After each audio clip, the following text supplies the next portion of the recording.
ঠান্ডা বা বাসি ভাত অপচয় বা ফেলে না দিয়ে এভাবে খিচুড়ি রান্না করে খেলে কিন্তু অনেক বেশি মজা হয়, প্লাস ভাতগুলো অপচয় হয় না। তাই ঠান্ডা ভাত অপচয় বা ফেলে না দিয়ে এভাবে খুব সহজে কিন্তু খিচুড়ি রান্না করে খেতে পারেন, অনেক বেশি ভালো লাগবে। আর এইভাবে খিচুড়ি রান্না করে খেলে মাছ মাংসের কথা ভুলেই যাবেন, ট্রাস্ট মি। কারণ এই খিচুড়িটা এতটাই মজা হয় যে এইটা সামনে রেখে কেউ অন্য কিছু খেতেই পারবে না। তাই এইভাবে একবার হলো বাসায় কিন্তু ট্রাই করে দেখতে পারেন। আসসালামু আলাইকুম, সবাই কেমন আছেন? আশা করি ভালো আছেন। আলহামদুলিল্লাহ আমি অনেক বেশি ভালো আছি। হাজবেন্ডের প্রচুর জ্বর ছিল, তো একটু জ্বরটা ভালো হয়েছে। সে আবদার করছে যে ঠান্ডা ভাতের খিচুড়ি খাবে, তো রাতেই বলে রাখছিল, তো রাতে ভাতের জন্য আমি রেখে দিয়েছিলাম। এই তো সকালে উঠেই, সকাল না 11টা কি 12টা বাজে আর কি, তো উঠেই আমি খিচুড়িটা বসিয়ে দিয়েছি। আর আজকে মাছ নিয়ে আসছিল, একটু বাজারও গেছিল। একা থাকলে যাওয়া হয় আর কি, শরীর অসুস্থ নিয়েও কিন্তু বাজার করতে হয়। তারপর কয়েকটা মাছ নিয়ে আসছিল কয়েক পদে, তো ওগুলো পরিষ্কার করছে।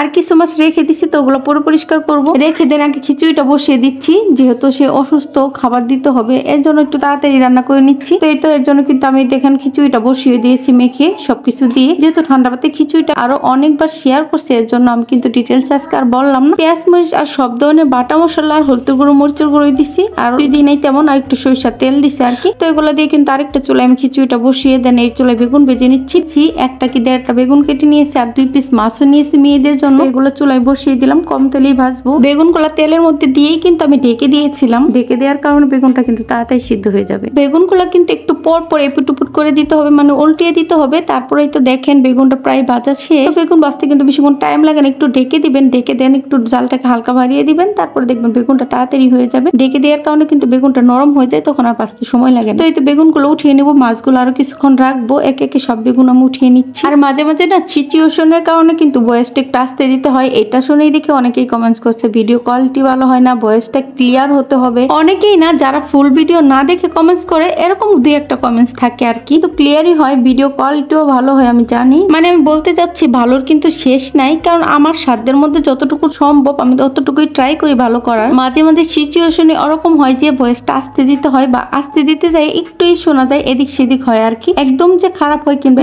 অস্পষ্ট হয় তা কিন্তু না। আর আমি অনেকদিন পরে যেহেতু বাসায় আসছি, এর জন্য কিন্তু মানে রান্নাঘরের অবস্থাটা খুবই বাজে ছিল, আর লাইটিং এর অবস্থাটাও বাজে ছিল, আর রান্নাঘরে একটু আলোটাও কম আসে। আমি এটা কিন্তু অনেক ভিডিওতে বলছি, যার কারণে একটু হালকা ঘোলাটে আসতো। তাও মাঝে মাঝে, সব ভিডিওতে না, কয়েকটা ভিডিওতে আর কি, কয়েকটাও না 2-1টা ভিডিওতে আর কি। আর অনেকে না বলি ভিডিওতে ভুল ভিডিও না দেখে হুট করে মানে শুরুতে কিংবা ক্যাপশন দেখে কিন্তু একটা কমেন্টস করে বসে। এগুলো কিন্তু ঠিক না। আপনার নিজেরাও তো একটা পেজ আছে, তাই না? আপনি নিজে পেজ চালিয়ে অন্যের ভিডিও ফুল না দেখে কিভাবে কমেন্টস করেন? আপনি অবশ্যই ফুল ভিডিওটা দেখার ট্রাই করবেন, তাহলে না আপনি সাকসেস হবে। না হলে আপনি অন্যের ভিডিও না দেখলে আপনার ভিডিও অন্য কেউ কেন দেখবে বলেন তো? কমেন্টস করার আগে অন্যের ভিডিও অবশ্যই ফুল ভিডিওটা দেখবেন, দেন বুঝবেন, দেন কমেন্ট করবেন, মানে গঠনমূলক একটা কমেন্টস করবেন। আন্তাজি এমনি সেমনি কমেন্টস করবেন। আর যারা এমনিতে কমেন্টস করে তাদের কিন্তু কমেন্টস দেখলেই বোঝা যায় যে তারা ভিডিওটি দেখে নাই। তো যাই হোক, অনেক কথা বলে ফেললাম। কথা বলতে বলতে খিচুড়িটা কিন্তু হয়ে গেছে। আমি খিচুড়িটা একটু ঘুটে দিয়েছি, ঘুটুনি দিয়ে, আর কিন্তু একটু করছি বাগার দিয়ে দিয়েছি, আর নামানোর আগে একটু ধনেপাতা দিয়ে দিয়েছি। আর এই বাটিটা নতুন নিয়েছি, এর জন্য ঘুরিয়ে ফিরে দেখতেছিলাম যে ক্যামেরাতে কেমন আসে। তো আপনারা কিন্তু অবশ্যই কমেন্টসে বলবেন যে কেমন হয়েছে। ভিডিওটি যদি ভালো লাগে তাহলে কিন্তু আপনাদের টাইম লাইনে রেখে দিতে পারেন। সবাই ভালো থাকবেন, টেক কেয়ার এন্ড আল্লাহ হাফেজ।